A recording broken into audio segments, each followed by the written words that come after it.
And he wrote to the Federal Reserve Bank of Philadelphia, and he asked them, he says, why is it that you can create money, but almost any amount of it? Why can't you create any amount of it? What limits you? And they wrote back to him. This is back in the old days when they used to answer letters. Okay. They said it's the speed of the presses and the rate at which the public will accept it. I'm Bruce G. McCarthy. This is Economic Myths and the Science of Deceit, Part 10. We were talking about the subject of inherent power, sovereignty, sovereign power, exclusive power, supreme power, and authority. A position that seems to take on sort of an authoritarian air in the populist circles, if you listen to them. And you wonder, does the Bible, does the Constitution create this sort of sovereignty of which they describe? Well, we're going to look at the words inherent power to start with, and I'm going to take Black's Law Dictionary, second edition. I don't have the first, but the second edition is from 1910. And the reason I'm going back to 1910 is because I want to compare it to Bouvier's, which will be in lockstep, word for word, and mine will be the third revision from 1914. And then I want to compare it to Black's Law Dictionary, 5th edition from 1979, which embellishes upon the definition. And I think you'll find the embellishment quite interesting. Inherent power from Black's Law Dictionary, 2nd edition, 1910, quote, an authority possessed without its being derived from another. A right, ability, or faculty of doing a thing without receiving that right, ability, or faculty from another, end quote. That's the whole definition. Well, what's significant about it?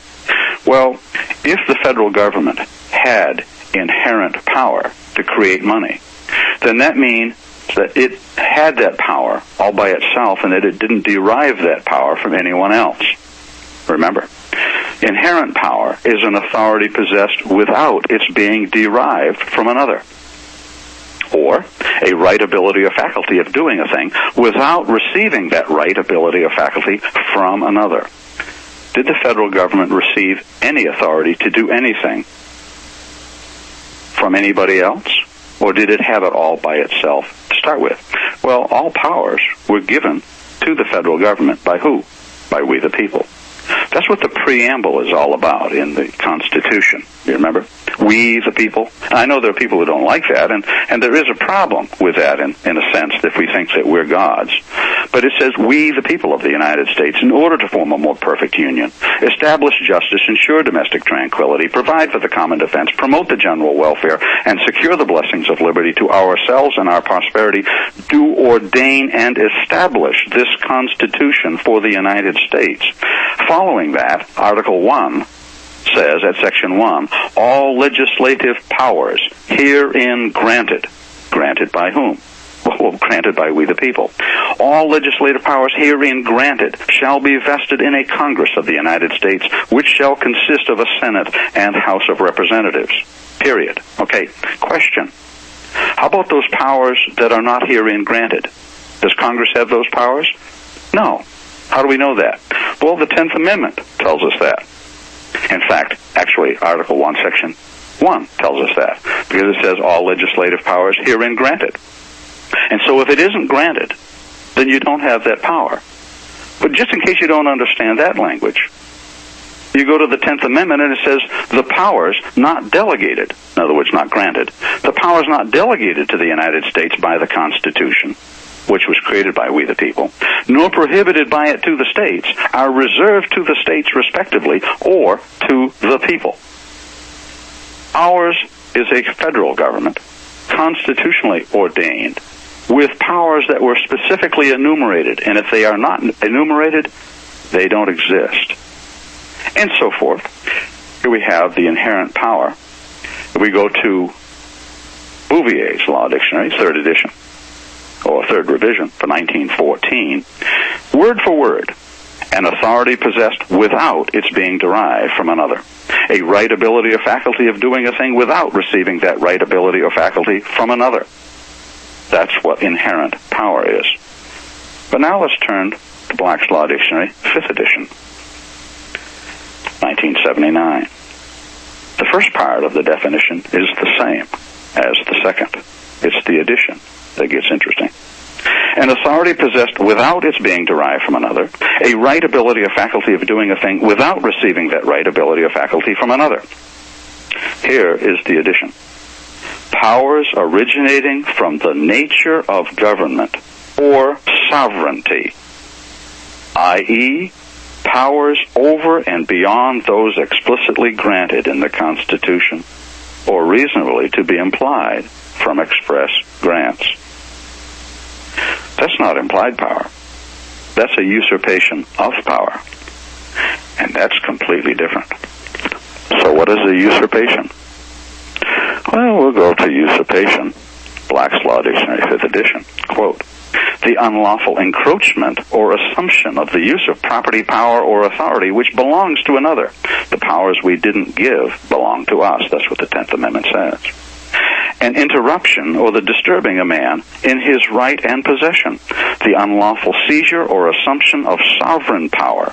The assumption of government or supreme power by force or illegally, in derogation of the Constitution and of the rights of the lawful ruler. Well, it's a little different. So this is a bit of language manipulation. And I wasn't going to spend very much time on this, but actually this is a myth that needs to be addressed because it specifically applies now to the realm of economics, money creation. We were discussing the subject of sovereign and sovereignty, and we're turning to Black's Law Dictionary, 5th edition, for the word sovereign and sovereignty. Sovereign, a person, body, or state in which independent and supreme authority is vested, such as a chief ruler with supreme power, a king or other ruler with limited power. Okay? Now that word supreme is interesting because it came up in Appendix 3 of the Truth in Money book, and I'm going to refer to it now. It was maxim number 3. Remember? Monetary authority is the supreme power in civil government because money commands resources. Well, that's what they say, but just because they say it doesn't make it so. Maxim number 2, monetary authority is the exclusive power. Well, that'd be supreme too, wouldn't it? It's just another way of saying it.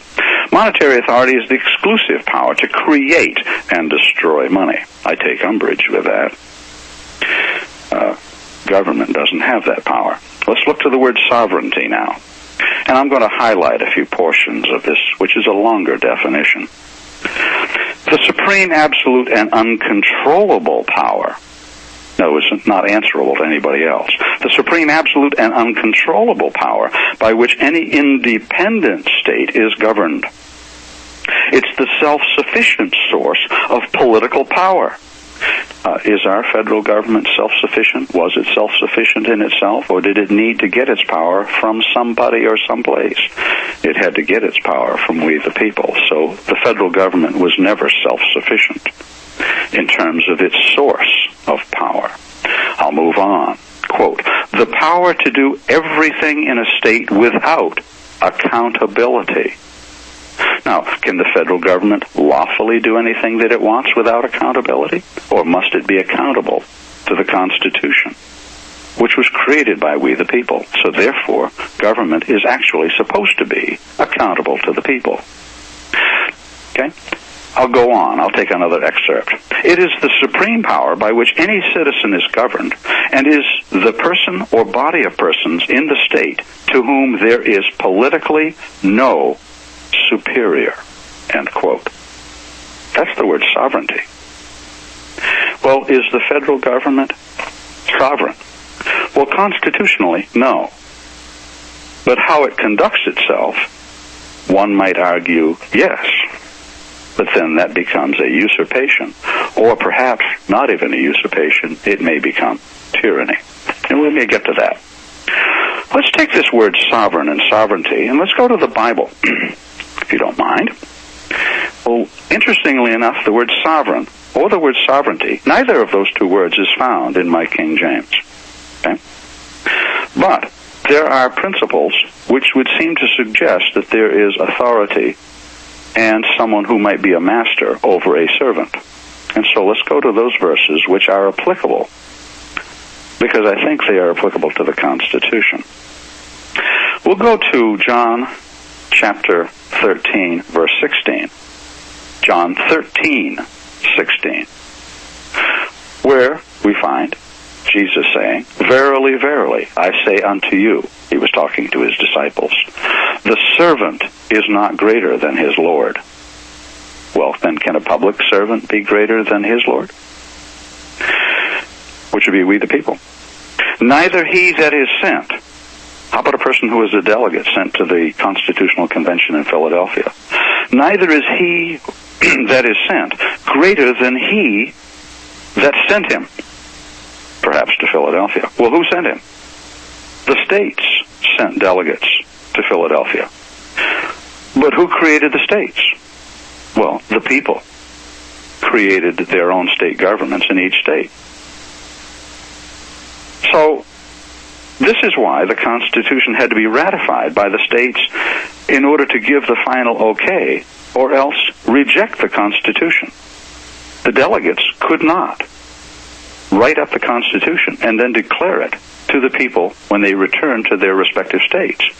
The states were now going to approve or disapprove what their agents did on their behalf. Okay? Now we find, for example, the Apostle Paul speaking in Ephesians chapter 5, also in Colossians chapter 3, verse 22, and in Titus chapter 2, verse 9. These are three times where Paul says, same words basically, "Servants, be obedient to them that are your masters, according to the flesh, with fear and trembling, and singleness of your heart, as unto Christ."